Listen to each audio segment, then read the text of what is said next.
رسول اللہ نے فرمایا، فجر کی دونوں رکعتیں دنیا اور دنیا میں جو کچھ ہے ان سب سے بہتر ہے۔ موت ڈرنے کی چیز ہے، لہٰذا جب تم جنازہ دیکھو تو کھڑے ہو جاؤ۔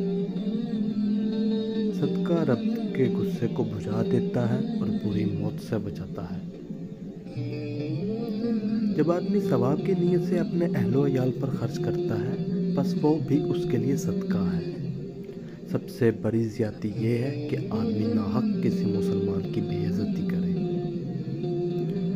جس گھر میں مرد اور عورت ایک ساتھ ایک بستر پر سوتے ہیں سمجھ جاؤ کہ وہاں اللہ پاک کی رحمت ہوتی ہے، کیونکہ وہاں میاں بیوی محبت سے رہتے۔ رسول اللہ نے فرمایا، فجر کی دونوں رکعتیں دنیا اور دنیا میں جو کچھ ہے ان سب سے بہتر ہے۔